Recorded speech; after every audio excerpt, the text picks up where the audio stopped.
And we're live. I had to steal that from Maddie Allen. We are live. It is Tech Talk. It looks a little bit different at the beginning here because I kind of sprung this on my co-hosts this morning, like not that long ago. And so hopefully David Feeder and Rags Searches will be joining us momentarily. But for the time being, we have an amazing show with two amazing guests that I've just discovered recently in the last month. Some great content creators, both Fashion Coder and CRYPTOGRFX, and I'm going to let them take it away. We'll start with Fashion Coder. How did you get into Hex and Pulse Chain, and what got you to get on camera and share this information? Hi everyone, I'm Fashion Coder, and I got into crypto about 3 years ago. My dad actually was the one who told me about it, and so I invested some money. Within the first week that I invested, my money doubled. So I was like, okay, here we are. Like, this is great. So that was like my first introduction to crypto. And then about a year ago-ish, I invested in Hex. My dad, again, I basically blindly followed him and what he did for 2 years. And through that, I was able to, just get experience in different coins. And then he told me about Hex. So I invested in Hex. And then it's just been a journey since then of starting to do my own research and getting involved in this way of content creation. So I have had a fun time with the different sacrifices, and then also going towards just Hex in general. That there's so much information and so much to learn, and so I'm glad that I can provide a little bit of knowledge on the part that I know. Awesome. And if you guys haven't checked out her channel or CRYPTOGRFX channel, definitely go subscribe to their channels, check out their tutorials. It's great stuff. I'm going to be saying that a lot during this tech talk. But CRYPTOGRFX, how'd you end up on YouTube? How'd you end up in this crazy cryptoverse? It started with one, I couldn't neglect crypto any longer. I kept seeing it pop up everywhere, and people are saying, "Hey, you should look into this." I'm like, no. So I finally decided to. I think actually what stemmed, because I didn't like Bitcoin at first. I wasn't a big fan of it. It just seemed like old tech. Like it seemed like the MySpace of the social media scene, and I expected there was going to be like an Instagram and a Facebook. So I was kind of ignoring it all. And then I actually was watching a podcast, and I forget which one, or a podcast on YouTube, and Dollar Cross Crypto was talking with Charlie to, I think it was Robert Kiyosaki and another gentleman, and he made the statement, Hex is better than Bitcoin. And I heard that, and it stuck with me. I went and looked at the price. It was a penny. I ignored it, and then I started investing in dog coins. And about 6 months later, I finally found Whales Only, and he kind of converted me. It was like I found Jesus kind of moment. I was like, oh my God, this actually all makes sense now. And or come to Jesus moment. And from then on, I was just realizing how incredible Hex is in comparison to anything else. And what stemmed to the content creation was, I think it originally was never going to be content creation. It was just, I was always trying to talk to family and friends and anyone who would allow me to open my mouth to them about Hex. I was trying to like teach them a little bit, trying to like educate them on what I've learned because I was excited about it. And I guess the roadblocks is a lot of people, and a lot of people still do that I talk about, Hex2, have put up lots of walls like, oh, Hex is a scam, Hex is this, Hex is that, I don't want to hear anything. And so it's like almost invigorating to like dive in deeper, like how can I get past that? And the deeper I went, the more I wanted to learn, the more I learned, the more I want to talk about it. And then it ended up coming to, I started a crypto clothing company a little while ago, and it kind of fell off the mark. And I had these ideas and finally built a website, and I made a blog. And after making and starting a few blog posts, I got like a little bit of traction. And I actually learned that, okay, I enjoy like teaching this way, like writing and having presentation style stuff. And my buddy actually challenged me and said, you should do a YouTube channel if you want to challenge yourself and you really want to grow.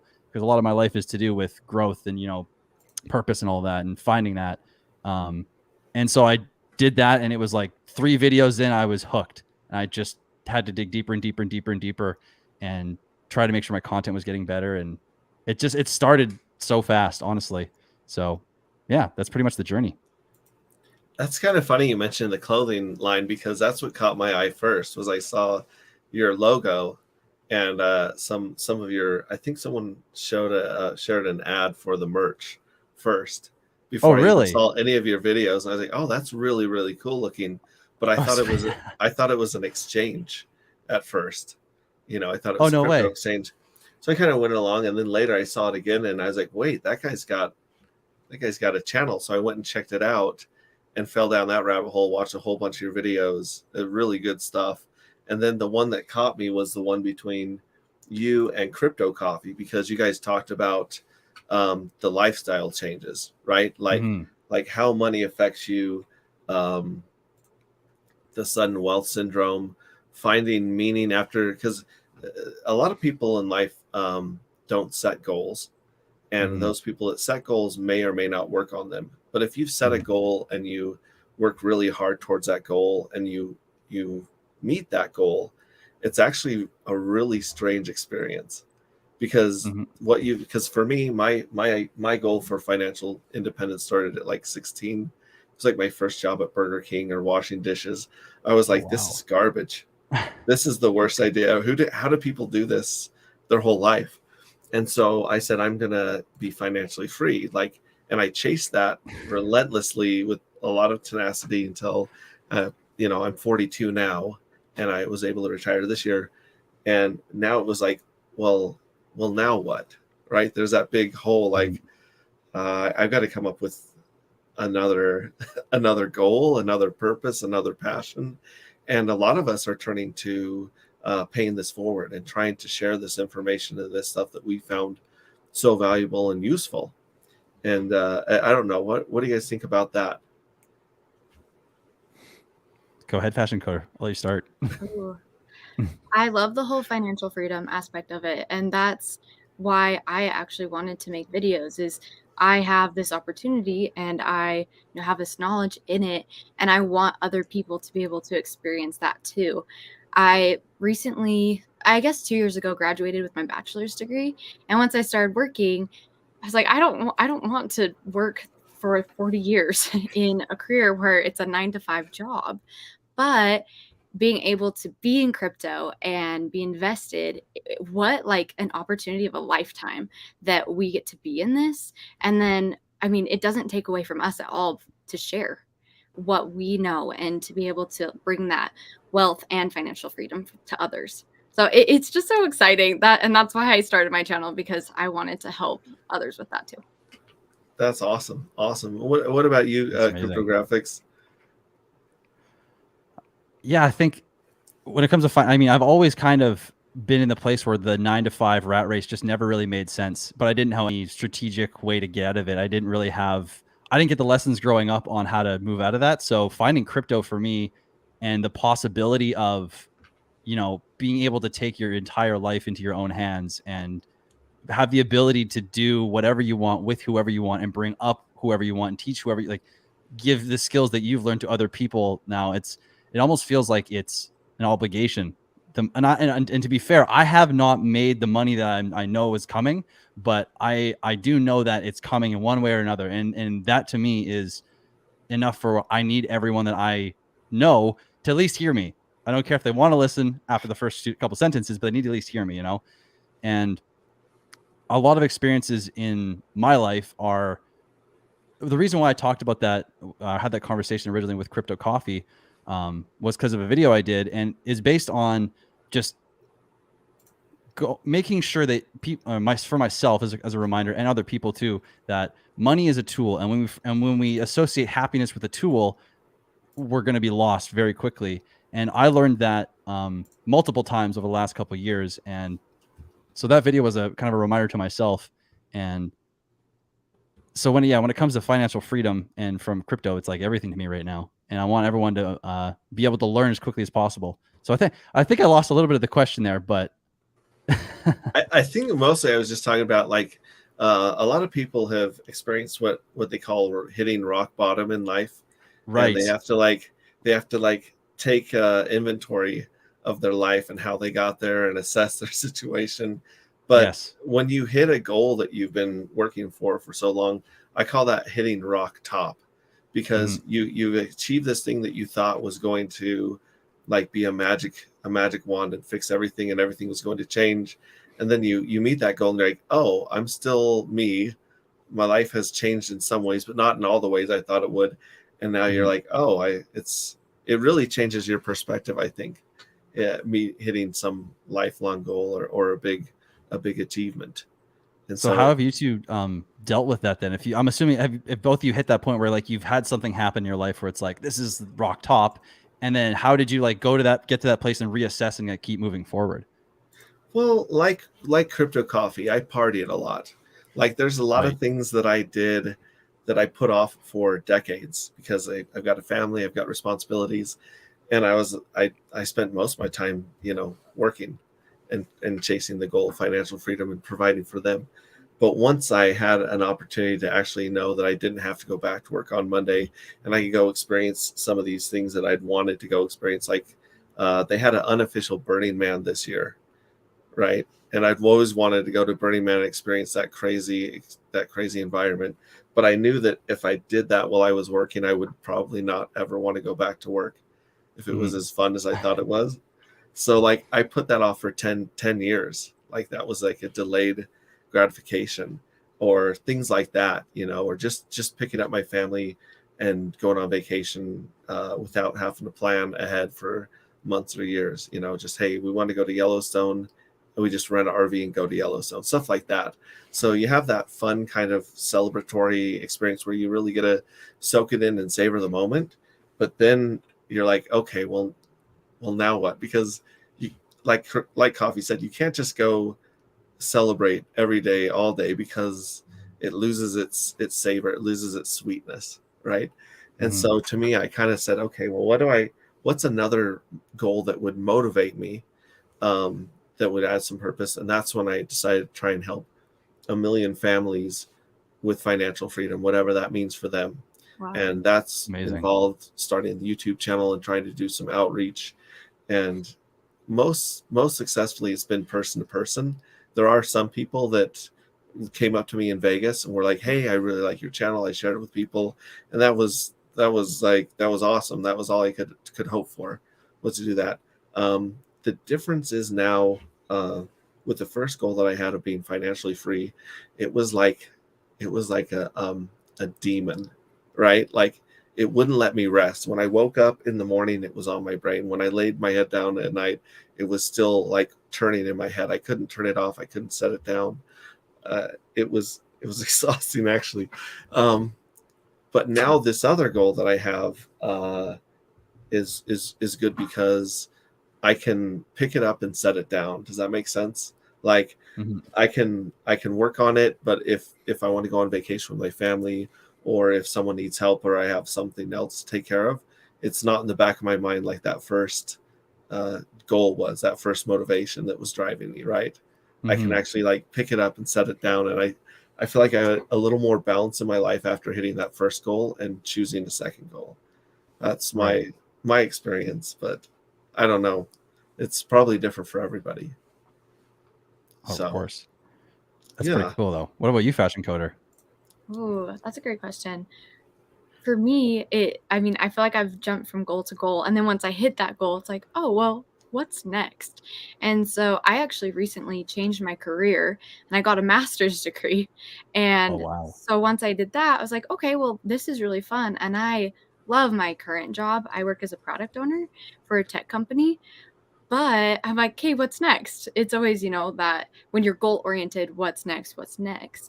And so being in this space, it's been very rewarding because I'm brand new to this and there's so much room for that growth, like you were talking about.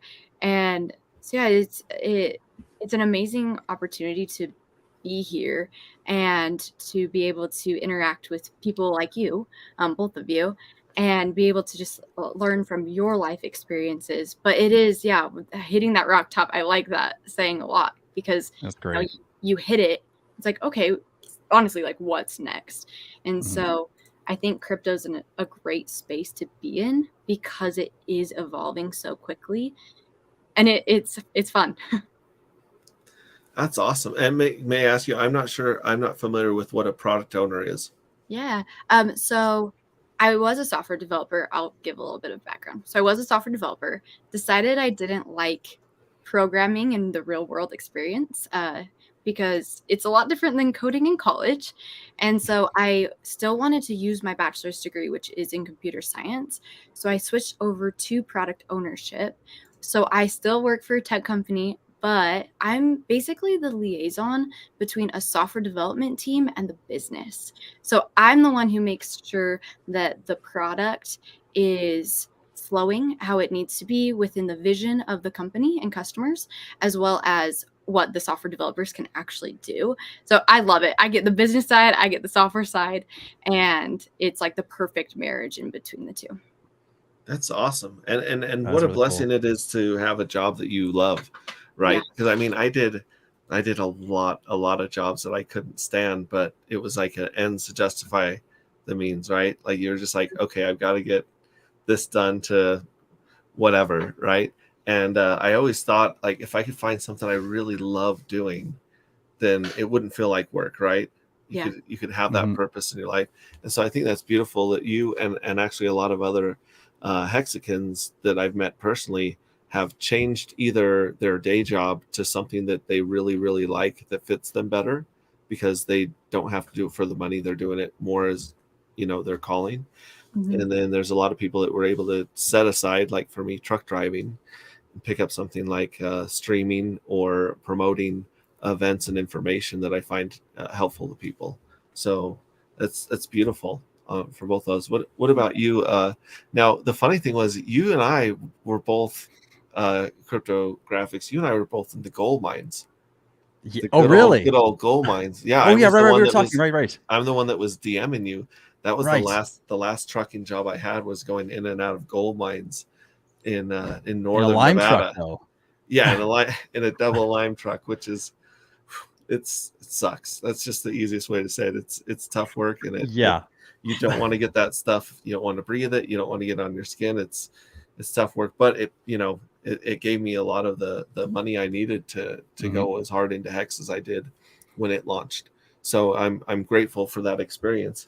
But yeah, what about you now? Are you still going into the gold mine? Are you still like I No, don't want to? actually. You don't have to share anything you don't want to share, but No, it's totally fine. I stopped going up there in I think my last shift when I went up there was August.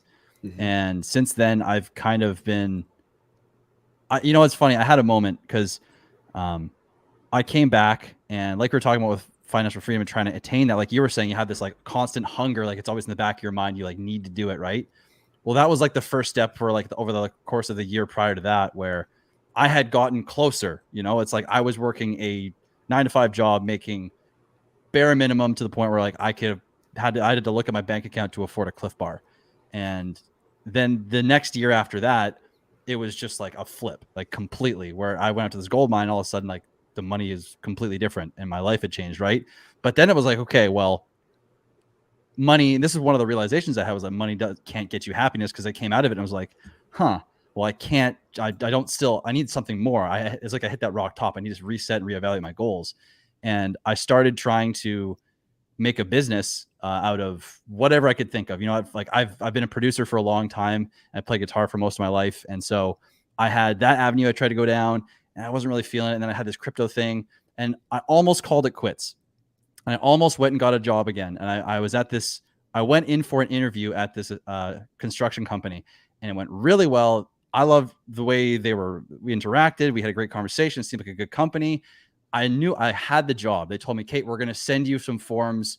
We want to have you come on board. I got in my car on the way home. I was driving and I just like this epiphany came, or this realization came to me where it's like, don't take the low hanging fruit. Do not take the low hanging fruit. Do what you need to do. And so I called them back, or I sent them an email and said, I'm so thankful for the opportunity, but I can't do this.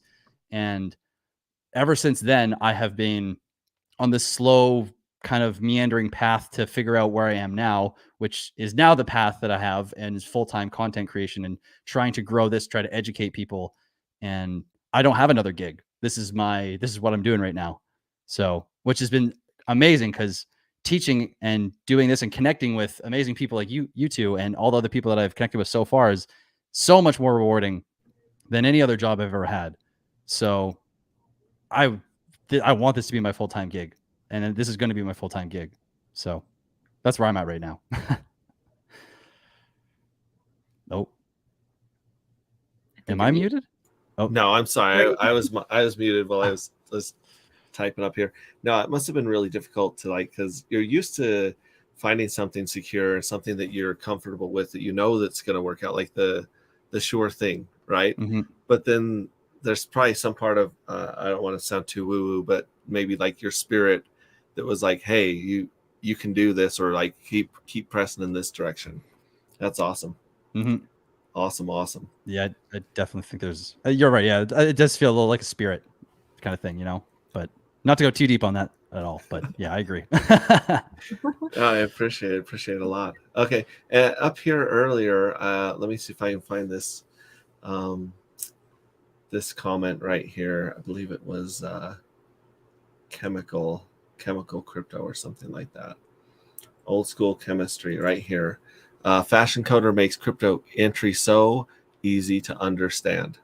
And that's something I was telling her before we started in the green room, that her pacing is really good. She covers a lot of the little details that I forget when I'm onboarding and helping people with dealing with Coinbase or crypto.com or one of those exchanges. And so I really do, if you guys haven't checked them out, or if your family is looking at some onboarding tutorials, definitely check out Fashion Coder's channel, because it really is top notch and really does break things down as to their base level, which is what I try to do on my Zoom workshops. But the Zoom workshops are, it's me talking for way too long without a lot of response. And so I do really appreciate that. Yeah, definitely check those out. Thank you. All of her tutorials. So thank you again. And then let's go. What are you working on right now, CRYPTOGRFX, as far as your next video? Like what's got your attention that you're like, oh, we gotta get this out there? It's the stablecoin dilemma pre-fork. So which stablecoins do you hold? Do you hold any? Why you should or shouldn't? What are the ramifications for what a centralized entity that controls the stablecoin could do, or what could happen to the decentralized protocol that would get copied over? And oh my God, it's a mess. It's so hard to comprehend on a lot of levels. So yeah, the stablecoin issue is the big thing for me right now. Yeah, that is a good question, because until USDC came out, I didn't hold any stable coins at all, because it was clear that during the last bull run, when Bitcoin went up to 20 grand, I wanted to move it somewhere else and hold some of those profits. But it was so clear that Tether was not telling the truth and had a lot of shady, crazy stuff going on, to where they're like, oh yeah, the money's there, just trust us. It's like, I'd rather not. So I actually didn't use any stable coins until USDC came along, and I trusted USDC because they seemed to have made the right relationships with the government and with Coinbase and Circle, So they kind of seemed to make the right connections, to where I was like, okay, I think this is actually going to stick around and last, and so that's where I started leaving some of my dry powder in stable coins finally. But this new network coming out brings up a whole bunch of new questions, right? Like you said, what is going to be honored on the new chain? How long is it going to take Pulse Chain to get its own stable coin that we trust, that runs, right? And what's going to be copied over? So yeah, that is a really good thing. And then we were talking earlier about Maximus Dao, because we'd had some people in our comments ask about Maximus Dao or comment on it, but I'd only looked a little bit at what its intention was and how it was set up. Do you have do you want to go into what you've learned about Maximus Dao right now, or? Sure. Yeah, sure. I mean, Maximus Dao is it's a pretty cool concept. And I mean, the fact that they also have integrated Hedron into the protocol, so that way at the final, at the 5.5.8.7th day or whatever it is, I think it 8.9, then there is a, not only do all of your Maximus coins that you, or Maxi coins that you return to the treasury take out your hex, but there's also, you get a portion of your hedron as well. So it's interesting how, and I mean, the really cool thing is because it's tied, it's not just like where hedron and hex are currently, they may get tied together through the B share rate at some point. But you can't, like, a hedron is not worth a certain amount of hex. Like, there's no direct exchange within a treasury, versus Maxi is going to be worth, in the original days, it'll be worth 1-to-1. And as the hex grows over time, just due to the staking function, one Maxi token may be worth 2, then 3, then 4, then 5, then 6 down the road, right? So, but you also have the option too, which is really cool, because hedron only replaces the value of hex as far as liquidity goes, and value over time, to a degree, versus Maxi is a direct correlation to the value that you have. It's kind of like, in essence, taking that NFT that hedron could give you through creating an HSI and breaking it into parts. Instead of having to sell your entire HSI, you almost have mini HSIs in a way that you can then utilize to sell like one token for, maybe it's worth, I don't know, $1,000, right? So instead of selling your entire amount of your HSI, you can sell only a portion of it in order to still retain your entire golden goose, right? Your hex stakes, but you only take a little bit as you need. So it's really interesting for the ramifications. And like, I could already see some strategies and how to like, how it might play out, how to utilize the protocol. But it's really cool. And I like the fact that it's locked, it's immutable, there's no admin keys, there's no nothing. It's going to be just done, and basically the code's frozen. So I'm really interested to see what or how it plays out. What about you guys? I want to know your thoughts.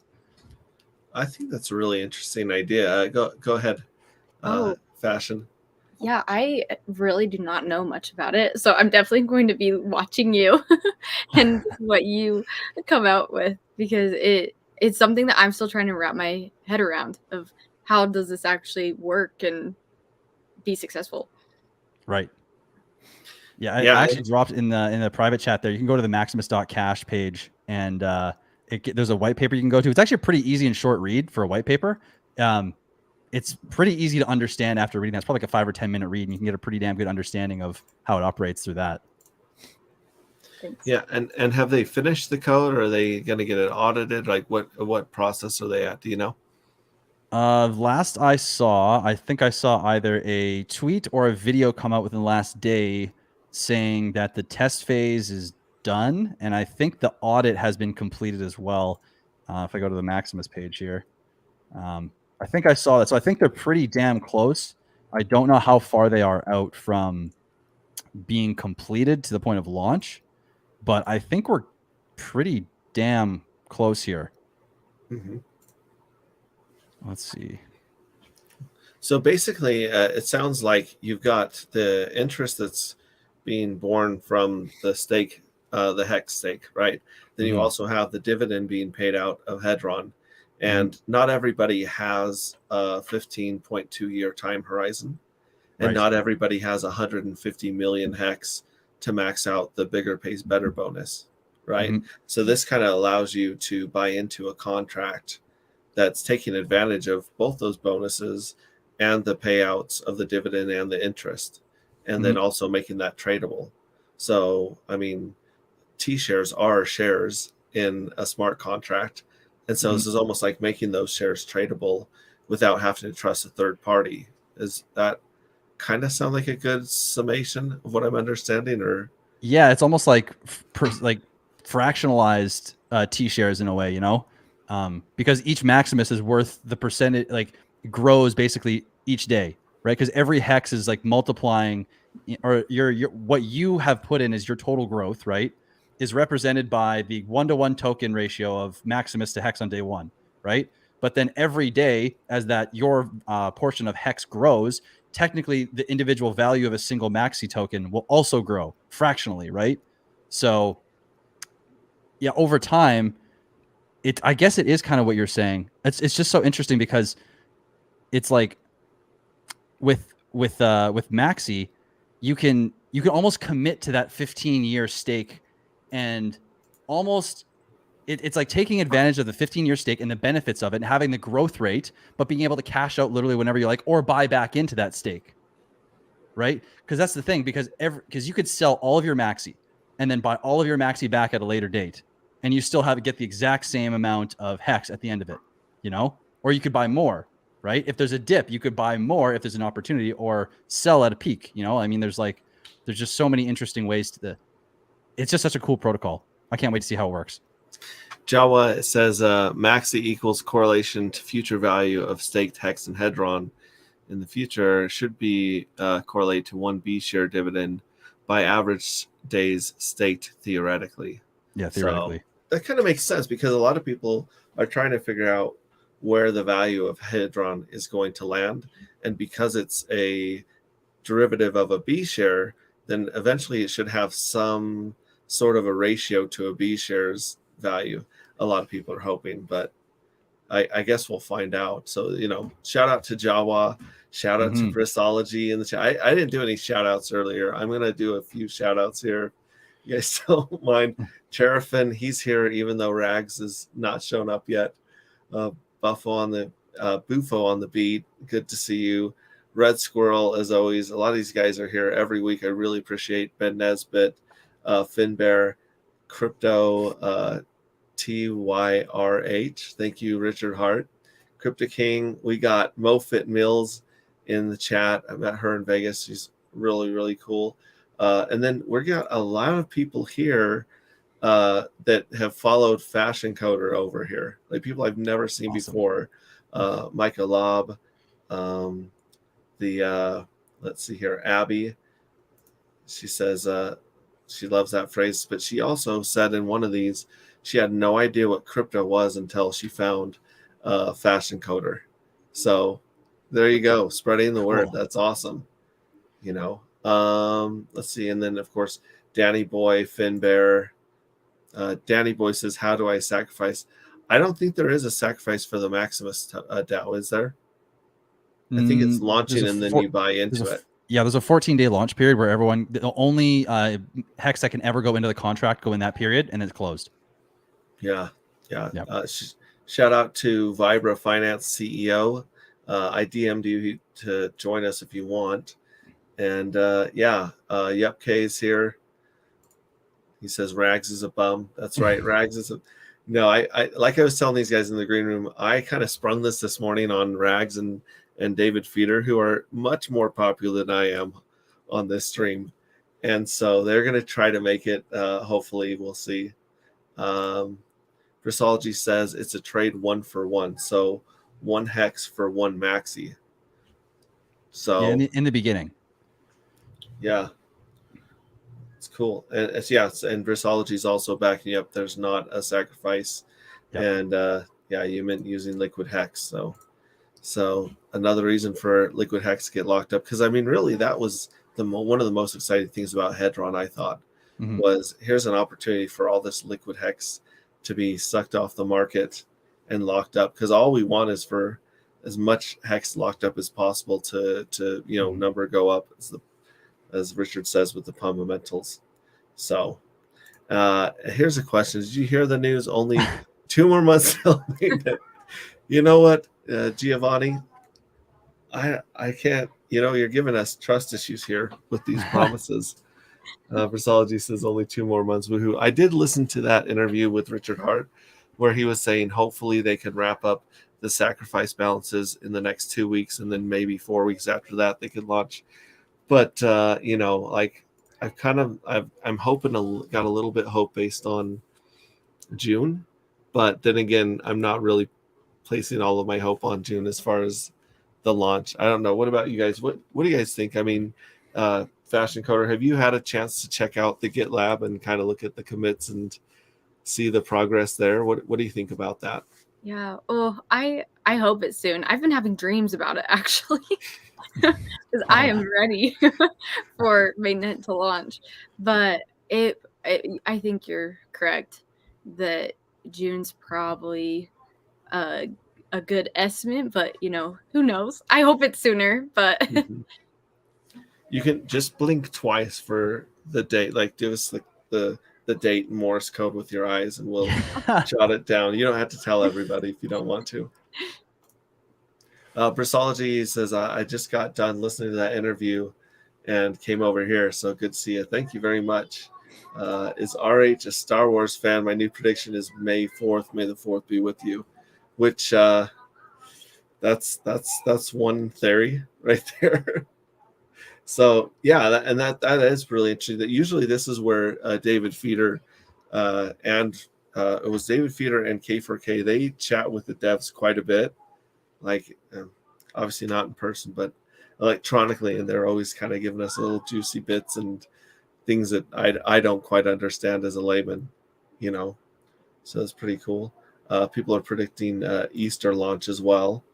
Oh, I should have put this banner up the whole time we were just talking for the last 5 minutes. Pulse chain progress, yeah, it's coming, and I think it says a lot about Richard Hart that he's spending so much time and effort trying to make sure that the sacrifice balances are as fair as possible, because he really doesn't have to do that, especially a lot of people sacrificing after the phase was over in both of those projects. You know, I mean, you're kind of taking a risk on yourself sacrificing after the phase, and I think that says a lot about where his heart is and where he wants to actually, you know, help people. Danny Boy says, I participated in Maximus Cash testnet, and the same problem, coins not showing and unable to claim my hex from Maximus Cash on the stake test. So there are people doing the testnet there with Maximus as well. That's pretty interesting. So interesting. He says, if you need money and too early end stake, you sell your Maxi coins. Yeah, that is true. That was another reason that people were looking at Hedron. Hedron was a way to take some profits out of a stake if something went wrong without having to nuke or emergency end stake. So that's good. Mm-hmm. Crypto Sloth in the house. What's up, everybody? What's up, Crypto Sloth? Awesome. All right, so now I can take down the banner of the pulse chain progress since we're done covering that subject.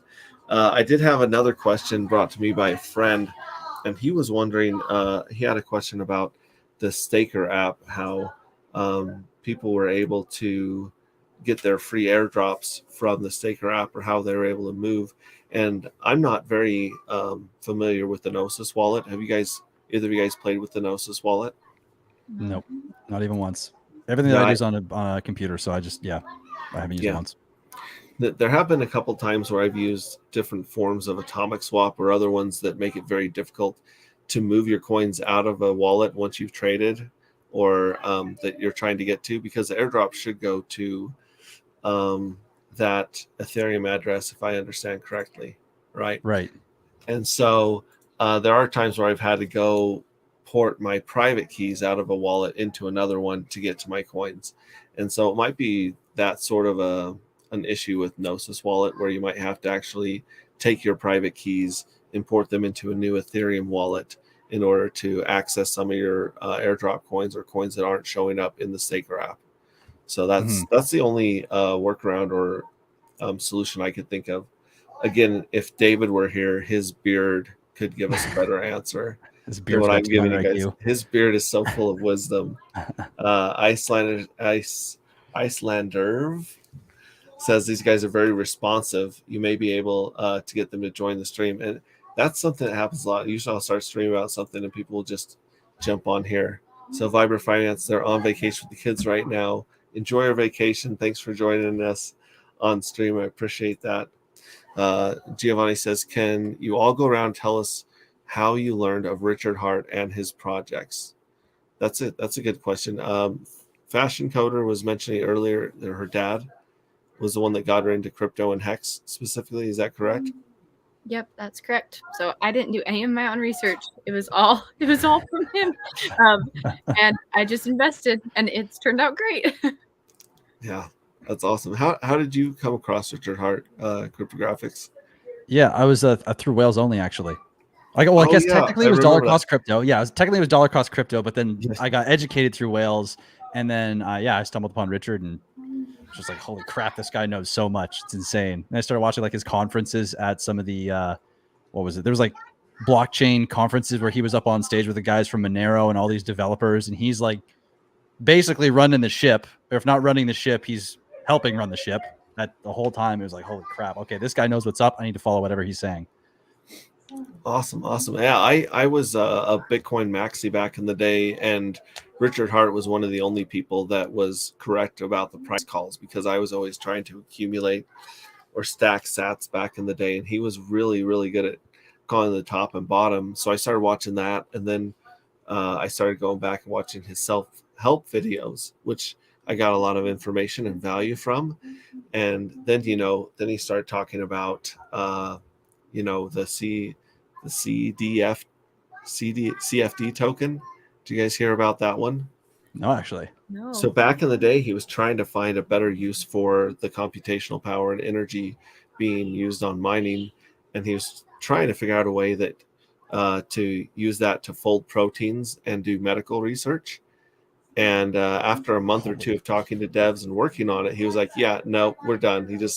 He's like, that's not going to happen. It is way, way too complicated to reward people through that process, And then shortly after that, he said, hey, I've got an idea for Bitcoin Hex, which is what it was named at first, where he's like, let's pay this just like a bank CD, a time lock on the blockchain. He said it should be out in 6 months. And then 2 years later, it finally came out. So like a lot of people that sat through those 2 years of Hex being developed and tested and formed, they had that experience that helps them waiting for Pulse and Pulse Chain, because then when he says stuff like, oh, it'll be ready in 60 days, we're like, we'll see. I mean, we hope it's ready in 60 days. Everyone's just like ready by chomping at the bit, right? Mm-hmm. But anyways, that's how I found out about him. I've been turned into obviously a Richard Hart maximalist, because he's one of the only people that has done what he said he was going to do. There's so many promises over the last 8 years that got me completely wrecked in crypto. Investing in we're going to do this. We're going to bring privacy to this chain. We're going to onboard the stock market. We're going to track bananas. You name it. I've heard all those crazy promises and invested heavily, but the smart guys like Randy Hilarski were sitting there, buying the rumor and selling the news, where I was doing the opposite and getting wrecked. So shout out to Randy Hilarski. He's got some really good information and videos on. He's been around for a long time too. Danny Boy in the comment says, I only use the mobile, having this problem of nothing showing up even after adding the tokens. Hex, Hedron, and Maxi. So that's something he's doing there. And then up here, someone was mentioning there's a PDF. If you go to either Staker app or Gnosis's Telegram, there's a Staker app that helped them claim their Hedron. So yeah, there it is. So it says they claim their Hedron from Staker with the Gnosis. So there's a PDF on Telegram from Staker that you guys can follow if you're trying to claim and get your Hedron through the staked hex that you have on Staker. So that's really good information. So yeah, the test stake hasn't ended for Maxi. No, it hasn't. Okay. Mm-hmm. Let's see. And then David Feeder and his beard did a great video how to claim Hedron on Staker already. So like I'm late to the dance on that one as well. So anyways, see, I'm down on back on these comments here. Is there any comments you guys see that you want to address or pick up while I'm trying to catch up here? Let's see. Let me scroll for a sec. Chrisology says he first heard of Richard when he went online to attack Ethereum and defend Bitcoin. So that was quite like way back in the day.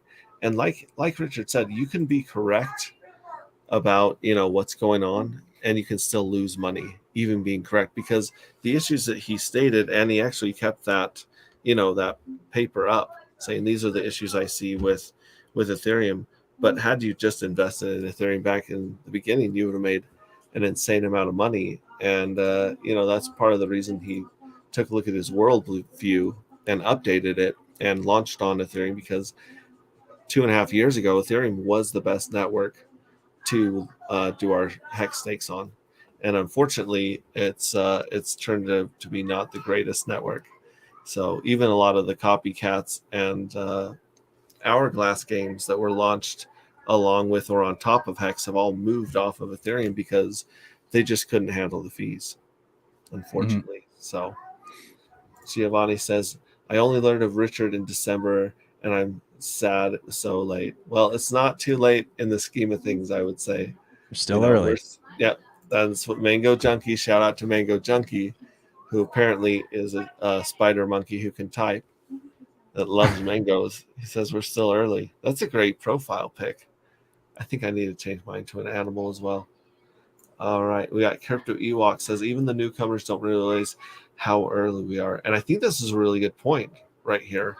How many people in the world actually use and understand crypto? Maybe 2 or 3%, like of crypto, period. And then out of those 2 or 3%, how many understand a T-share? Well, how many holders do we have? We got like 400,000 holders, and how many of those 400,000 holders actually understand the T-share? Mm-hmm. So like a fraction of a fraction of a fraction. How many hexagons understand a T-share? That's an even better one. We're very early.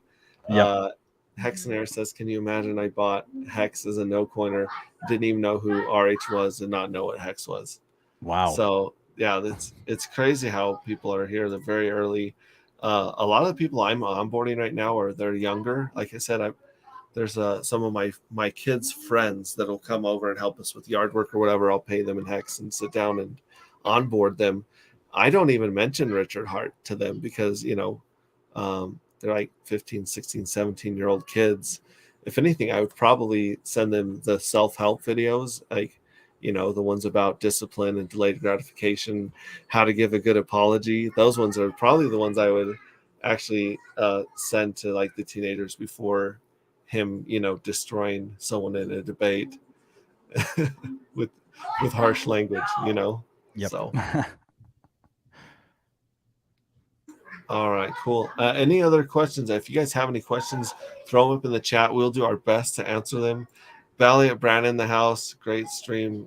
Dude, I really am a big fan. Valiant Brand was one of the first YouTubers to actually reach out and help me get a hold of, get some followers. And he gave me a great interview. If you guys haven't seen our interview with me and Valiant Brand, he goes over some really cool stuff of how long he's been in, stuff that he's learned. And he's really young, actually. So that's amazing. Awesome. I have a question for you guys, actually. With everything coming as far as Pulse Chain and PulseX and everything about to happen with the ecosystem, what is the one thing you're most excited for? You could doesn't have to be a token. Like, what is the one thing you guys are most looking forward to about what's coming? I'm looking forward to cheap fees. I really am. And this is why back in the day, I took $50 and I staked it for each of my siblings. I have a ton of siblings that come from a big family, and I did not want them coming and asking for money when this hit. So I made sure to make sure they all had their own stakes and their own Hex.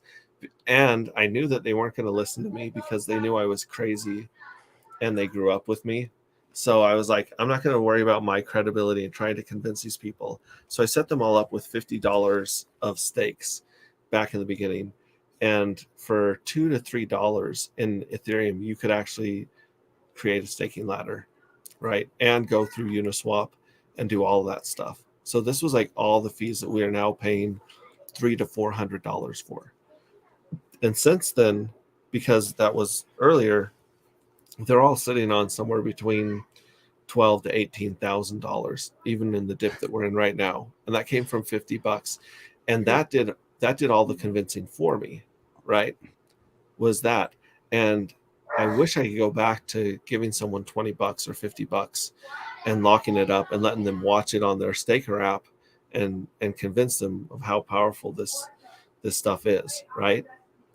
And we haven't been able to do that for almost a year now because of the Ethereum fees. So that cheap fee on Pulse Chain is so powerful when it comes to onboarding and spreading this message that is literally the thing that I am the most excited about at this point. Yeah, it's going to be a huge change for so many people to get on and actually be able to put 50 or 30 bucks in again and not have to spend 90% or 50% on gas fees. Yeah, That's a good and point. then I'm gonna let Fashion talk. Give me 1 second. Oh, awesome. Oh, I there's so many things to be excited about. Something that I've really enjoyed is I have loved the pools function on PulseX, and just going through that and seeing how you can stake, but then gain great rewards from that. So that's been a fun function working on that. But I'm actually really excited for all of the coins that are also going to come out around Pulse in general, like liquid loans and Mintra and internet money. I'm really excited to see how those do too as we move forward into Mainnet. Yeah, there's so much coming. It's cool though, because we're gonna have so much, and I think right now we're still in this like little maximalist bubble, which we almost have to kind of let it phase out a little bit, because for Pulse Chain to actually be successful, we can't just have Pulse Chain, PulseX, and Hex. We need the entire ecosystem, right? So, and it's cool because most of these people that are in the that are making these things are also like in the Hex ecosystem. They've been in Hex for a long time, so they're actually members of the community too, which makes it even more like dope, I guess you would say. So of like liquid loans and Mintra and all those, which one's the one you're looking forward to the most then? Of all of those ones you just named? Yeah, probably liquid loans. What is that? So I don't know much about it, Right. to be Okay.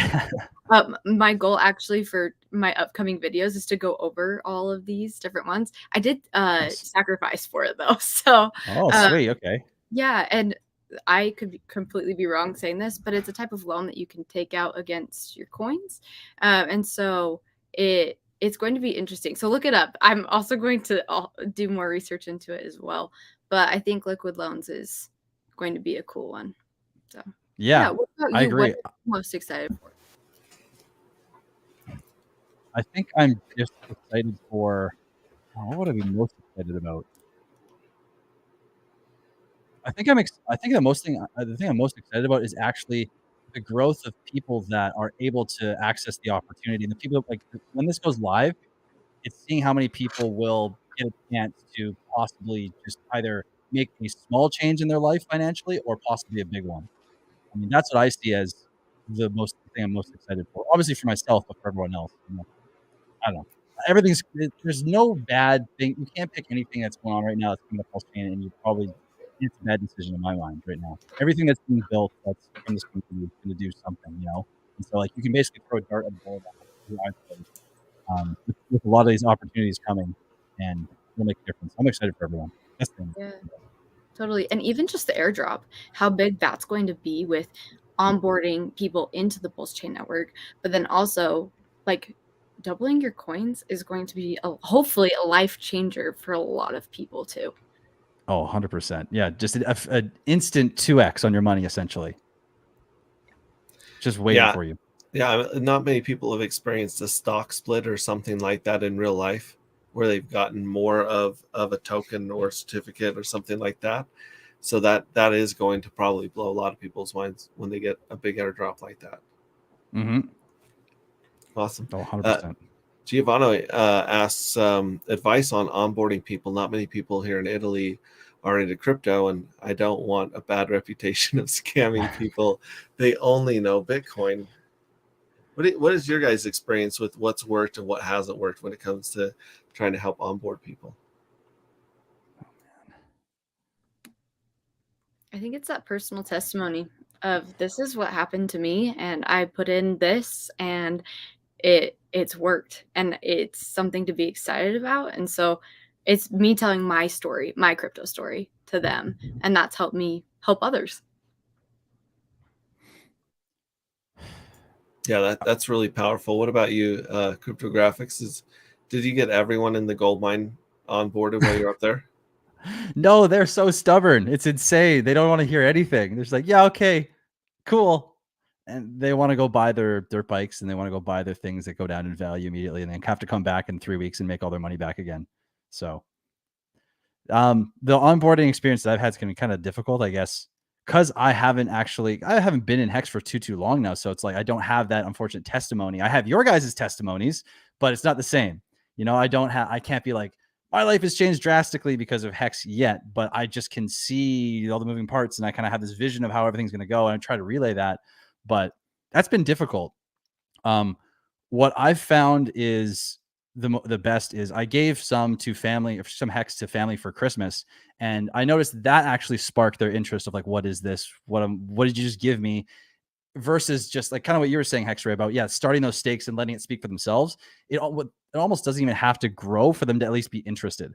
And so even a little bit of Hex sending to someone can be a great way, I've found anyways, to at least get them interested and start to do their own research and ask questions and, start engaging with it. But that's probably the only experience I've had that's been positive. Everyone else is just like, hand up, don't want to talk about it. No.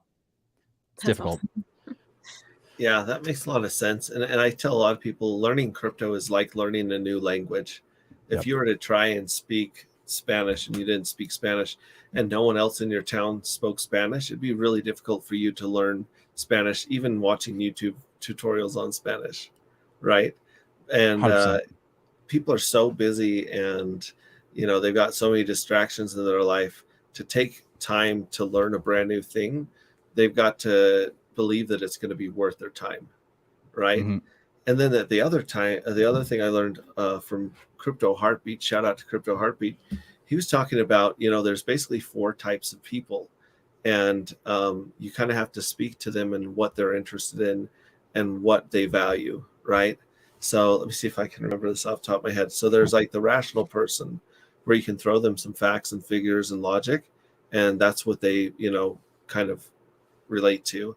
Then you have the artesian, which is someone who's really into whatever they're into, whether it's music, art, creating things, that sort of thing. They have their hobbies and their passions. Then you have the idealistic person, which is where I kind of fall, where they like big ideas, they like freedom. Like, these are the people that want to go buy their own island and start their own country, right? And then the 4th person was the person that has to do with security, right? They're the one that wants to know that their debt's paid off, they have a retirement, their family's going to be taken care of, right? And the easiest way to find out where and most people are a mix of these 4, but there's usually one that's pretty predominant. So what I would do is I'd ask people, what would you do if you had $1 million or won the lottery, right? And their answer will almost always line up in one of those 4 categories. They'll say, hey man, I would just go and make saddles all day. I absolutely love making saddles. It's all I want to do, or knives, or I want to paint, or whatever it is, right? I want to go play gigs. I just want to go play my guitar, whatever it is. Or they'll say something like, I would pay off my credit cards, I would invest it, and I would save it. Well, that's a secure person right there. Or like me, it's like, hey, we're all buying an island, and we're starting a giant bonfire in the middle, clothing optional, we're dancing until the sun comes up. That's the idealistic, crazy person. And see, I would go approach everyone as though they were just like me, instead of speaking to them in their language or to what was valuable to them, right? And so once you get what they want, and you say, you know what, if there was a way that you could reach that goal in, say, 5 to 10 years, would you be interested in checking it out? And usually I say, oh yeah, like what would you? And then you can give them a link or tell them, hey, check out Fashion Coder's channel on YouTube, or Crypto Coffees, or check out this link, or check out hex.com, right? And at that point, there's still a very low rate of people following up and actually checking out a YouTube video. Mm-hmm. But at least you've thrown out the seeds, like they say in the Bible, where they cast out all these seeds, and some of them landed on good ground and bad ground. Sometimes the environment or the settings weren't right for them. It wasn't the right time for them. But eventually, if they're the right person and they're looking for something, then they will go check out that YouTube video, right? Or they will go look at hex.com or whatever it is that you're using to onboard people. And so it's not super effective, but that's kind of the process I've fallen into when I meet people at the store, or when I'm talking to colleagues or friends, So how fast do you when you're helping with onboard, how fast do you realize which type of person you're dealing with? How do you gauge, how do you have a way of navigating the questions that you're asking to figure that out, or are you just listening for the responses, or how are you gauging how you're delivering that message? Yeah, usually, like I said, that the first things out of their mouth after you ask them what they would do with $1 million aligns with their values. Right. Right. And it's very easy to hear, like I can't stand this job. Or sometimes they're just like, man, I've been installing, electrical cords my whole life. And all I want to do is go hunting and fishing every weekend. Like that's all they want in life. Right. And it sounds so simple to someone that maybe that's not that difficult to them. But to this person, it actually matters. Right. That's actually going to get them to take action, because if they don't take action, then, and I mean, here I was driving around in a truck for a decade, listening to 20 hours of content a day, everything I can get my hands on. There was also a lot of other truck drivers listening to stuff probably about crypto at the same time. But if they didn't apply it, if they didn't have a reason to apply it, then they're going to stay in that truck and they're not going to benefit from this information, right? So unless you tie it to their values, it's hard to get someone to take action, I find, or if you care about them enough, you just set up a wallet for them and give them the public address and let them watch it. Don't give them the 12 words. They will lose that. Trust me. A lot of people that I set up and gave the words to, they all lost their words. So I started keeping a copy of their words, and then I just stopped giving them their words completely. Because until they're ready to actually take responsibility for their security and value these things and, practice OPSEC and things like that, they're probably not ready for this. But someday they will be. Someday they'll look at that number and be like, oh my gosh, like if that $50 that you gave them turned into 10,000, they're going to be like, wow, what if this works? What if this gets me what I want? And at that point, they start watching YouTube videos. They start asking questions. They might even come to a Hex meetup or one of the 5555 workshops and really dive into this. And then once they fall down the rabbit hole, it's over. Like you guys, I'm sure have met friends, family members, or colleagues that they're just like, they start freaking out, probably like you did when you started like seeing the vision of this thing, be like, wow, this is amazing. Yeah. So I don't know, that's been my experience. And hopefully we can get more and more tools, and the wallet gets easier, the on-ramps get easier. The user interface is 1 or 2 clicks instead of 3 or 4 websites and 8 clicks and wait, it's not, oh, I got to connect the wallet over here, I got to do this. It's a lot. Like it's a lot for people that don't do this on a daily basis. Oh, it's such a huge barrier to entry. I mean, even when I was talking to people before about Hex, or I'd be like, you got to check out this thing. It's called Hex. It does this. Like, okay, cool. Like, I'll check it out. Where can I buy it? I'm like, well, you got to go buy fiat, or you got to buy some kind of coin on the exchange, and you got to send it to your wallet, and then you got to go to a decentralized exchange, and you got to swap it. And they're like, whoa, no. If it's not a centralized exchange, I don't want it. It's too many steps. It's just like, yeah, it's such a big hurdle. So yeah, and well, Richard Hart actually has been talking about, well, obviously the wallet is coming. We know that. We don't know when, but he also keeps mentioning the fiat on and off ramp as though that's the only piece of the puzzle they're really missing. So the fact that he's talking about it makes me believe that that's in his cards as far as a direction that he wants to move to. So, I mean, once that happens, oh man, it's game over. Yeah. And it's important to be patient, because Richard Hart has really put an entire ecosystem, almost like a whole universe, on his shoulders. And the Hexicans are hands down the most amazing community that I've been a part of in real life or even online. There are a lot of really passionate, intelligent people that are helping Richard Hart bring some of the stuff to fruition. But like, who else in crypto is really making money work, wants to give people freedom, wants to help people, really wants to keep people from being scammed by pump and dumps and rug pulls and phishing attacks? Like, who's really out there doing that work? The answer is nobody. I haven't found anyone, because they're not getting paid to do it. Everything you see in crypto is directly connected to a paycheck, and there's nothing wrong with getting paid for a good or service. But he's the one that's doing the altruistic, actually helping humanity, and he's hated for it. He's treated really poorly by a lot of people that for the most part it comes from jealousy, right? Mm-hmm. You know, there's these people that they want to pull off something and get the adulation that he gets, but they're not putting in the work. They don't have the ability, and he's just tenacious. If Richard Hart says I want to do something, he does it, whether it takes him a year or 2 or 3 years. He's like a bulldog, and that's I think that's really admirable. Let's hit this question right here. What's the easiest, lowest fee way to use fiat to buy hex? What do you guys think about that one? Because I have an answer to that one, but it's not always possible, and you really have to trust the person that you're doing this with. Right. Because go ahead. I don't really have the best way, honestly. I'm still trying to figure that out. I haven't purchased in a while, and even the only exchange that I use to get fiat on is the same one I use because I don't want to do a KYC ever again. And so I'm just kind of like, all right, I'm sticking with you guys, I guess, because I don't want to get my information out everywhere. So I probably am the worst person to go for that. Yeah. What about you? You've got obviously crypto.com and Coinbase.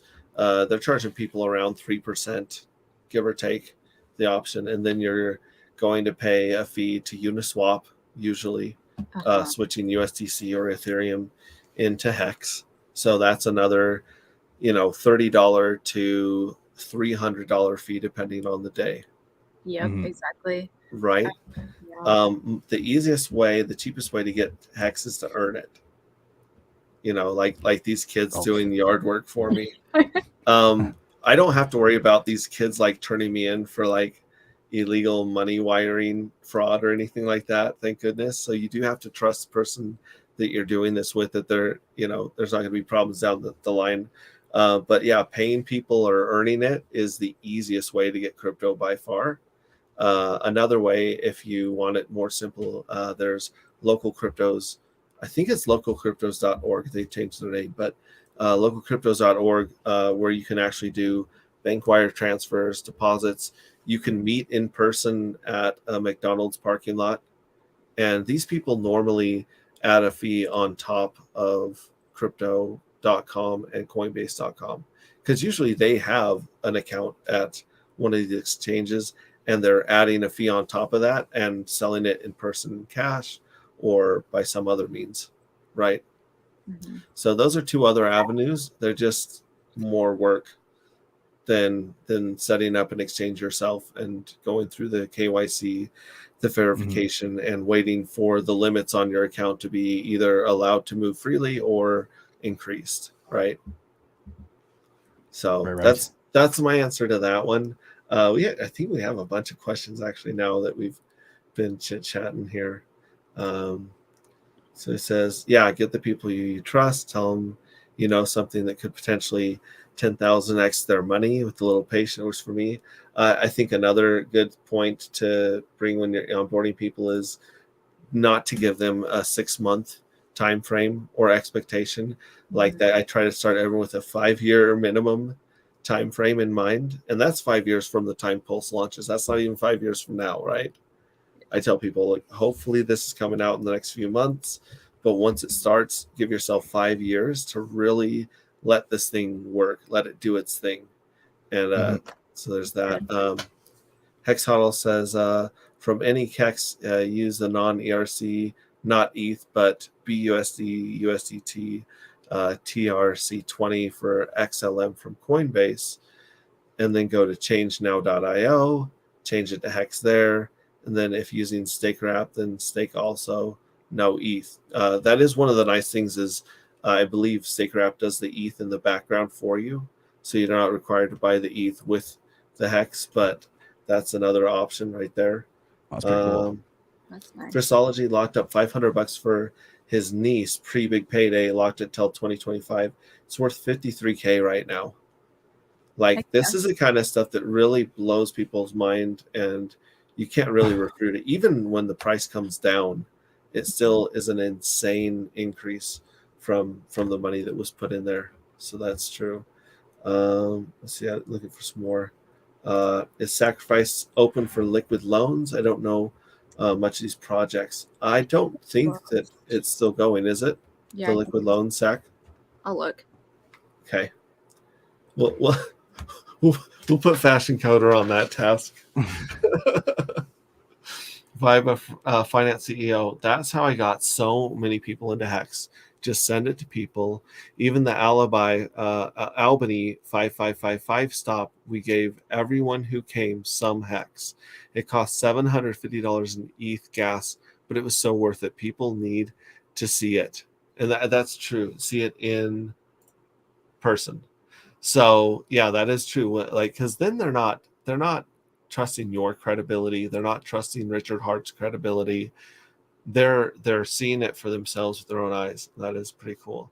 Christmas says, I'm gonna start a lot of people off just single-sided pulse X staking and use those rewards to do hex stakes. That's a good idea. My son is the richest from his class at 14. That's awesome. There's a lot to say. I have one daughter, and I tell her to flex on her teachers if they get grumpy with her. That's amazing. Pull out her staker out and be like, I don't know if that's like the most professional way to do it. So savage, but I love it. Will Pulse delegation get at least 2% APY? The answer is we don't know. We have no idea what the Pulse APY is going to be, but it is a very, very secure way to hold all your private keys, and I believe you'll be able to undelegate your Pulse very often, right? I think that like once you delegate your Pulse, there's a 24-hour clock initially to make it all work, and then I believe after that you can pull your yield whenever you want. So the yield is not expected to be anywhere near as high as Hex, but then again, you're not committing to 15 years and big penalties if you don't honor your commitment, right? I will look at Richard Hart as God. Go preach the good word, missionary work. That's funny. But there is like this zealousy, this almost evangelical zeal to a lot of Hexicans because they've seen some of the positive stuff in their life and they really do want to pay it forward. So what's up, Fashion Coder? It looks like you've got an answer on the. I do have an answer. It's closed. It's closed. Yeah. So how much longer is the SAC phase for? Is it ending today? For the sacrifice for liquid loans? So yeah, it's completely over. I think it was over like a month ago. So okay. It still says it hasn't launched yet though. It says coming soon. Probably when posting goes live. Yeah, that's what I'm assuming. Yep. A lot of people in the comments agreeing. Sometimes they just are giving Hex away to people that they care about because they don't have time to convince them or wait for them to come around to it. Are there any projects like Mintra and Liquid loans that still have sacs open? I don't know why I never learned of these before. And the answer is I don't know what sacs are open right now personally, because I've always sacked for Richard Hart projects just because they've worked for me in the past. And I've kept a close eye on these because if a lot of these projects do what they say they're going to do, they're going to be really good investments a year from now, 2 years from now, 3 years from now, right? I did claim my Hedron and pay gas on that to get the bonus. But then again, I don't really plan on minting or selling Hedron for at least 5 years because it's got to find its footing. It's got to find its bottom. And we got to see how it plays out. We got to see how the HSIs play out. And we got to see if a bunch of those HSI stakes come up for auction, because really that's what I'm looking at, because it's like a time machine. Like go back in time and buy yesterday's t-shirt price with Hedron on those auctions. And with your Hadron too, you could buy it as well in the liquidations, right? Those might come up as well. You can even get cheaper stakes with your and just pay with your Hadron, what you minted for free. So cool. I'm looking for more question marks here in the chat as I'm scrolling down. There's a lot of amazing things here. Oh, we got Bristology did say HexRay Vision Island confirmed. Appreciate that. You're all welcome to my island. Yay. That's cool. We can have a dance party out there. Most of the people I gave money to looked at it as internet coupons and didn't give a care. Oh no. Yeah. Then Beet Juice was replying saying, do you think it'll pay at least what the Spiders index pays? That's a good question, because a lot of people are comparing this stuff to conventional investments like the S&P 500 or different dividend yielding stocks, right? No one's comparing it to an actual bank CD because, why would they? I had an interesting conversation with a friend of mine that's more of he's around my age and he's a successful businessman. And we're talking about how the baby boomers, when you talk to them about Hex, they understand bonds and they understand bank CDs because back in their day, they were able to use them, right? And then when I talk to people in Generation X and younger, they understand internet money, but first of all, they don't understand like getting interest paid to them from anything. And second of all, most of them have never saved money in their life or have tried using that saved money for a yield, right? So it's almost like the generations have two pieces of the puzzle of Hex, and you're trying to fill in the other half for each of them, right? Because everyone that's saved money in the last 20, 30 years has lost to inflation dramatically. Oh yeah. So savings has been detrimental to a lot of people that haven't put that money to work in real estate or the stock market or somewhere to get some yield, and even then, is the yield keeping up with inflation? No, not unless you're in like Hex, right? Or something that's really outpacing inflation, which has been incredibly difficult. Here we go. You mentioned stable coins. That transition phase to launch is a blip. What if curve convex pools are functional or not functional on Pulse? Do hexagons need to build or populate curve on Pulse? I don't understand that question. I'm going to be honest right now. So yeah, the Curve Finance is like a different style liquidity pool, and I'm not super well versed on that. But if it's considered a liquidity pool by the fixer bot and it gets injected, it should be functional.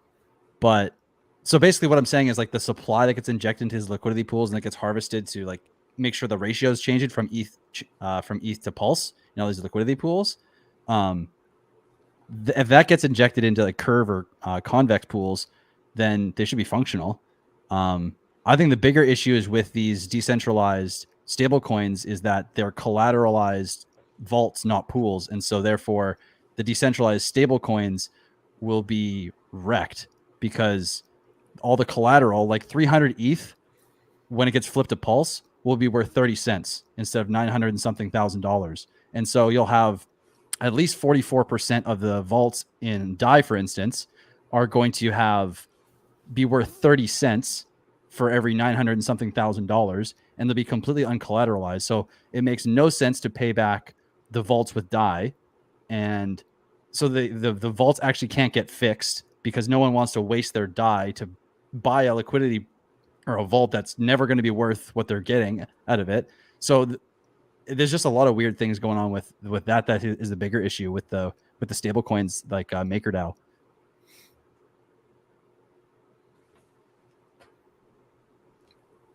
Awesome. Thank you very much. You had anything to add to that, Fashion? No, I did not know any of that. Can I highlight one of the comments? Yes. It's by Hex Hodl, and they put a website, the hexpulse.info. So I just went and checked that out, and it does go over what sacrifices you can do right now. I think it's a Oh, this is the free Pulse shares that they posted. Let's see here. So on that website, it does give a couple of sacrifices that you can do right now. Here we go. Yes. And I actually did do the Power City one. That one seems like a decently cool project. But there's 5 sacrifices open right now. And it looks like, let's see, 9 sacrifices are closed. So if you're interested in sacrificing, check out that website. Awesome. That's really good information. Thanks for putting that up there, Hex Huddle, and for pointing that out. Fashion, I appreciate that. My question is, how many more sacrifices are we going to see before launch? I think we should have a betting pool where you get a guess. How many more sacrifices are going to go before launch? That'd be a fun one right there. That would be fun, actually. Kevin D also agrees with the Power City Magic Carpet Ride. Now, Power City, what is their goal on Pulse Chain that they're trying to do there? Let me look. Fashion. Oh, okay. I'm just checking it out right now. I believe that Rags to Riches also did an interview with one of their founders talking about what they're trying to accomplish. Let's see. So it just says that it's an ecosystem, sacrifices aggregating transactions on Ethereum, Binance Smart Chain, Avalanche, C Chain, and Phantom. And yeah, honestly, I just sacrificed for it without really going into depth of what it was, because I was like, hey, it's another sacrifice. Might as well throw a couple $100 into it. Right. I believe they're trying to do a lot of platforms. From what I understood from Rag's video, was a lot of different platforms and interoperability to add more function to the tokens on Pulse Chain. But I could be completely wrong. That was kind of the feeling that I got from Power City. Yeah. And I'm looking for some more good questions here. There's a lot of people just commenting different links and things. Greetings from Portugal. Bearded Man, David Feeder is not speaking on the stream today? ? No, and like I said, that it's my bad for those of you that came to see the beard, to pet the beard and pay homage to the beard. I sprung this on them this morning. I wasn't supposed to be here today, and so luckily these two amazing guests were gracious enough to step up and really help bring some really good conversations into this. So hope they may or may not show up. It's like it's kind of like those guys at Home Depot, in the orange aprons. You might get a hold of one of them. You might never see one. They're like leprechauns, and that they're both redheads, so it's even more apt if I think about it. So yeah. Other than that, I think we're all the way caught up on comments at this point. Rags is hoping he makes enough from Pulse Chain for hair plugs.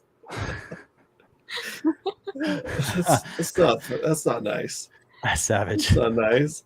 It's not designed to make him feel good about himself. The monkey thinks that's hilarious. That is funny. That's a funny job. Great. Awesome. There was one other way that Vibra Finance was recommending that they've helped some of their clients save money on fees. So I'm trying to find out where those two are really quick. There it is. Well, Brasology says fiat to Coinbase, ETH, Metamask, ETH to Hex via ethhex.com. And that's usually the way that I walk people through it right there.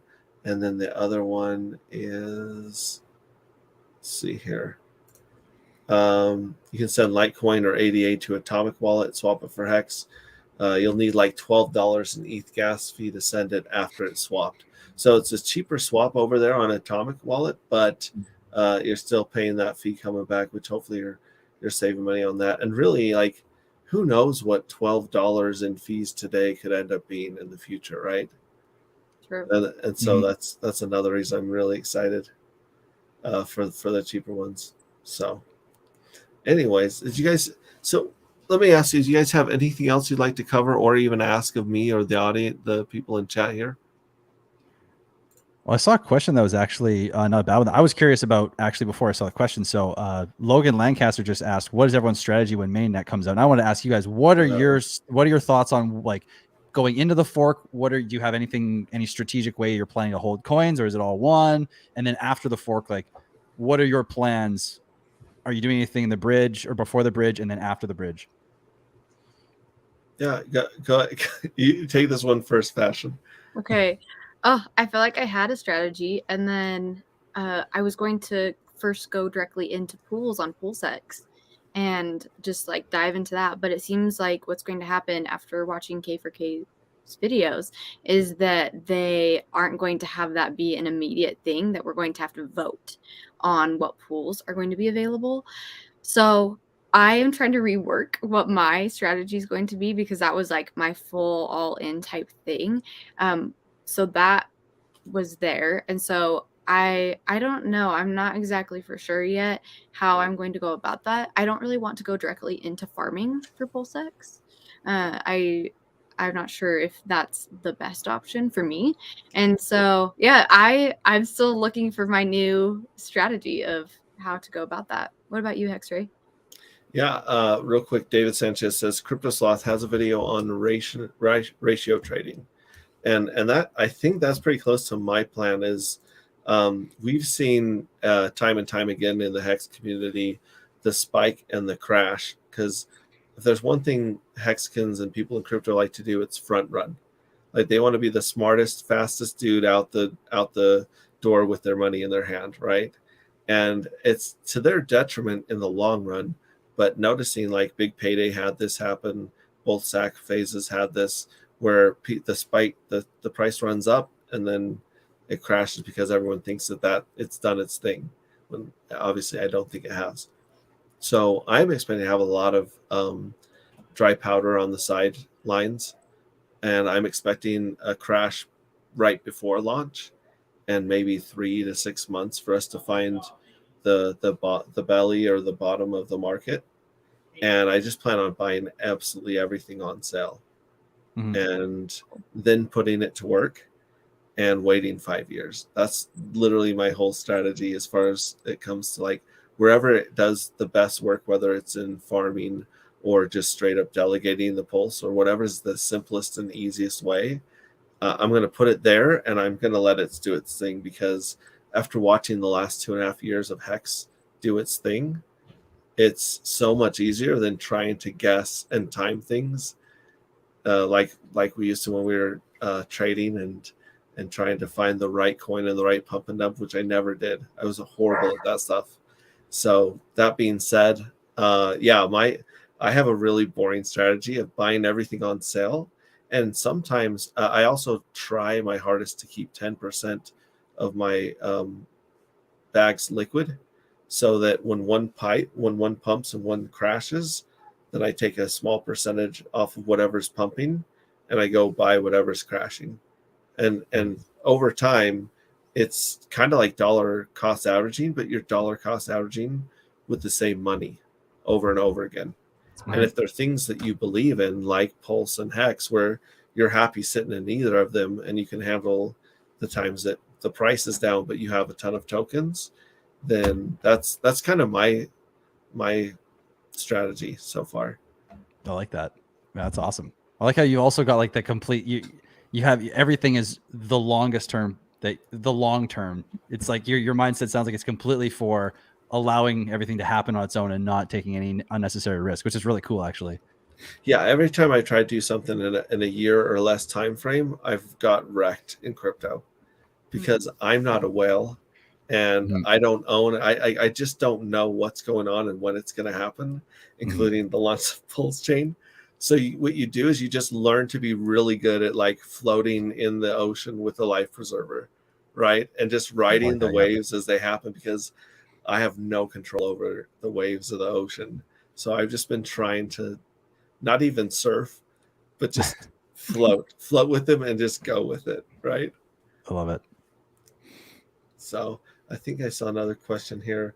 A good pair that might be worth liquidity providing is USDC USDL when Liquid Loans goes live. Why? Because you might want to trade a USDL for USDC to sell on a centralized exchange. And that's true, is until we get our own off-ramp, you've got to always keep in mind, okay, what coins do I need to go in and out of Coinbase, in and out of crypto.com, and things like that. So that's part of our strategy, which it'll be nice if we have our own off-ramp, and then you don't have to worry about those pairs anymore. So that's really cool. So I have a question. Yes. Okay, so I'm in this boat, and I know a lot of people are in this boat too. So I didn't sacrifice for Pulse Chain, but I sacrificed for Pulse X. What advice do you have for people that are in that boat? Do you, Wait, you want to go first, graphics? well, first of all, I'm in the same boat as you. So Cool. Okay. yeah. So my thoughts on how I basically I want to never touch my original investments that I've placed in either Hex or Pulse X. So even if it takes a minute for, like you were talking about with the Pulse X pools to get going, I will basically be using the profits off of that to DCA over time into Pulse. Or if I make other money outside, bring that in, I'll utilize that. But mainly I'm going to try to use Pulse X the most I can. Basically have Pulse X do the most work for me. But again, I would love to hear HexRay's thoughts on this, or HexRay's vision on what you think we should do. Yeah, a lot of people are doing the method of just buying as much hex as they can, especially because the price right now is really, really like, this is on sale. This is crazy. I happen to believe that, and yes, this is financial advice, Hex Live. It's funny. I always thought that was kind of funny because I don't think cryptos are really considered like financial instruments yet, but we'll see in the future how they're treated. No, a lot of people are buying the hex because, hey, you get 2 hex in the future, right? Mm-hmm. And as someone like myself that believes that hex is going to go to at least $1 in the next 5 years on both chains, to get that for 13 cents today, 15 cents, is insane. That's an insane gain without the interest, right? So I don't think there's ever a bad day to buy hex, honestly, especially going forward. And like I said, if hex takes off and gives you a little more buying power for Pulse and Pulse X in the future, great, because like I said, they're going to range against each other. During the first year of hex, I kept my liquid. I would trade between Ethereum and hex because Ethereum was obviously on a bull run, and I needed Ethereum for fees. So when hex spiked, I would sell a little bit of my liquid hex for ETH and vice versa. So there's always those things to be done, but honestly, I don't think you can go wrong buying any of these coins the first year after Pulse launch. Like, I really don't think you can go wrong buying any of them.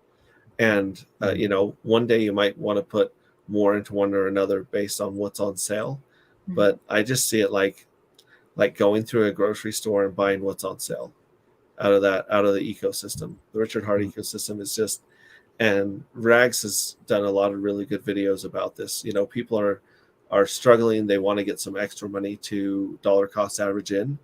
And he's talked a lot about how you can do Craigslist arbitrage, how you can do DoorDash, you can do Uber. There's a lot of ways to make some extra scratch on the side. And if you were to put this money into these projects in the first year, you're not making an extra $10 an hour. You're making an extra $1,000 an hour. And if you think about it that way, and you say to yourself, this is just for a moment, this is just a temporary sacrifice, right? Because in our brain, when we're doing something hard, like eating healthy, exercising, or whatever it is we don't want to do, our brain tells us this is going to last forever, right? But it's not, right? Say for the next 3 months, I'm gonna do what I have to get. I'm gonna sell some of the stuff in the garage, or I'm gonna mow my neighbor's lawn. Whatever I got to do for the next 3 months, 6 months, or a year. And this is a gift that I'm going to give myself 5 years from now. And it does wonders for your mental health, right? Because you really are taking care of yourself in the future. And so it actually changes your brain chemistry and the way that you think about things. And that's my advice is buy everything you can get your hands on. Because a lot of people are comparing this to a horse race, right? They're like, I got to pick the right horse. It's like, but they're all crossing the finish line, and the finish line is your goals, So whatever your goals were, when I asked you, what are you going to do with $1 million? Those goals are going to be met. And maybe it takes 3 months longer if you choose one over the other. Maybe it'll be a year longer. Maybe it'll be 5 years longer. But we're all crossing the finish line. There's a really good chance we're crossing the finish line. I mean, like, there's always a chance that the governments are going to get crazy with exchanges and with crypto. There's always a chance of a bug. There's always a chance of a lot of things in crypto. But I'm betting on this community more than I'm betting on anything else, and on Richard Hart and the things that he's the things that he's done in the past. His accomplishments and achievements have given me. I haven't found anything else, any better bet or any better investment in my life than this community, Richard Hart, and That's crypto in general. So I understand the reason people are asking about these strategies, and I'm telling you, all these strategies are going to win in the long run, in my opinion, or they have a very, very high probability of getting you what you want. Why are you here? Whatever you're here for, whoever you're here for, this is the best financial tool that I've ever seen. You know, and I've gone down a lot of crazy other rabbit holes that I won't even go into on stream, because like I said, at 16, Hex didn't exist when I was 16, right? Like, I read a ton of Robert Kiyosaki from 16 to 30, a ton. And I studied a lot of stuff about real estate and everything else you can get your hands on. And nothing at all comes close to this. Nothing at all comes close to Hex or the potential of Pulse and PulseX. Nothing. Mm-hmm. You know. Sorry, that's my sermon for the day. Speaking of, you know, religious and evangelical, I'll get off my little soapbox. But that was great. Thanks. Yeah, thanks for that. Get Hex says, Hex Hodl, did you just contradict yourself? Use PulseX copied by Pulse. Please clarify. I think he's talking about two different strategies. One's about yield, and one is about being able to DCA or accumulate.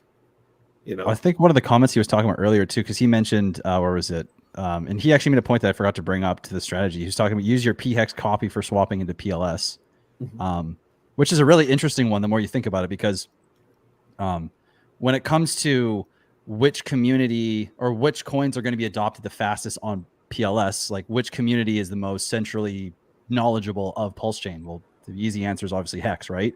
And I think a lot of people potentially could be either annoyed that they've been priced out and unable to get over, or they just may want to get off ETH completely.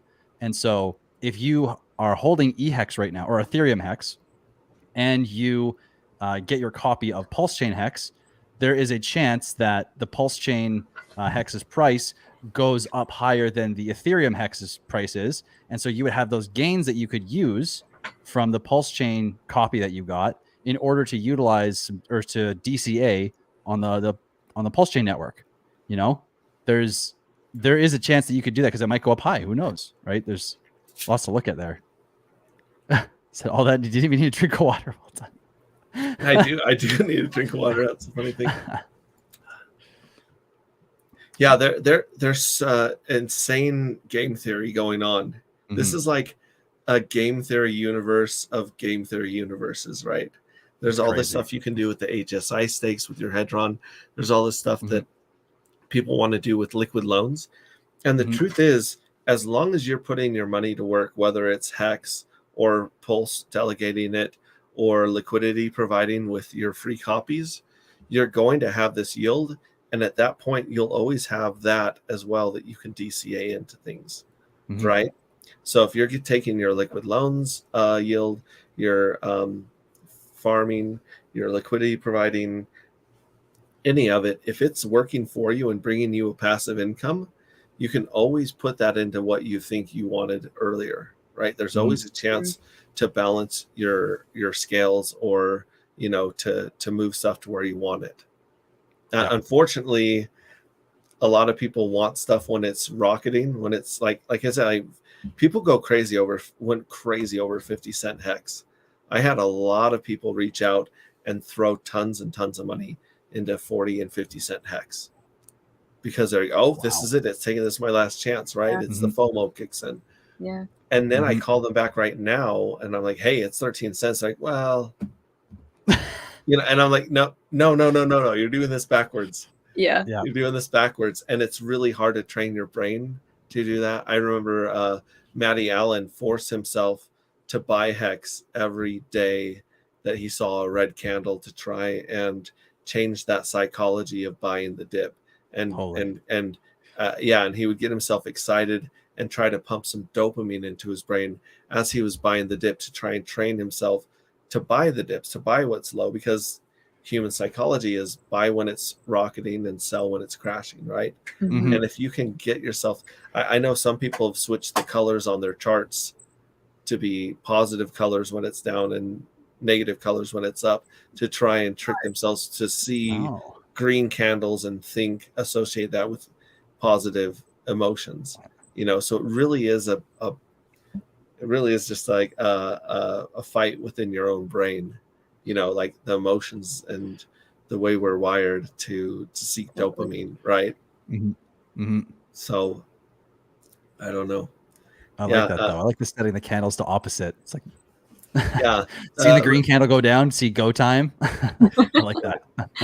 Red Squirrel says exactly. HexRay, find your high yield bearing assets and use them to grow your other bags. Yeah, so you can put them to work, and then just like I said, quoting Rags to Riches. I would also recommend everyone to go watch my interview with Rags to Riches. I put in a whole bunch of memes and sound effects and things. So if you have ADD and you have a hard time listening or watching an interview, I try to make my interviews with Balliet Brand and Rags to Riches as entertaining as possible.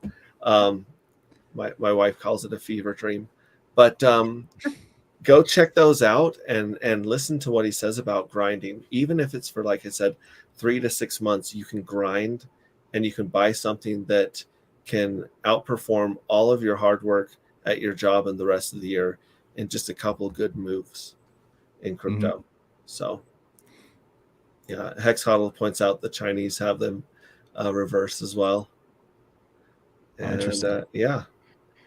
and David Sanchez brings up a really good point. Never forget to take some profits. Just like you dollar cost average into investment, you should have a plan or an idea of how you're going to dollar profit cost average or profit take average out, because we're doing this for a reason. This isn't just, a video game. This is something that can really improve your life and the lives of those that you care about. So have times and prices that you are going to sell at and write those down and stick to them. Because if your emotions take over, you're more likely to get wrecked, right? So it's great advice. Anyways, yeah. Jen Hex said he loves that video on Rags talk about scraping up extra money. And then there's also some really good videos that K4K has about the free pulse faucet, how you can just sit there and get your free pulse and sit on it, and how if you would have taken advantage of the Bitcoin free pulses or free faucets that they had back in the day, you could have hundreds of thousands of completely free dollars right now if all you did was sit there and keep your Bitcoin that they gave away for free back in the beginning. Yeah, because didn't Bitcoin launch below the penny that it's quoted to have first traded at in 2009? Or was it actually, I think it was lower, wasn't it? Yeah, it's kind of hard to say because you had to go to somewhere weird like Mt. Gox to get it back then, right?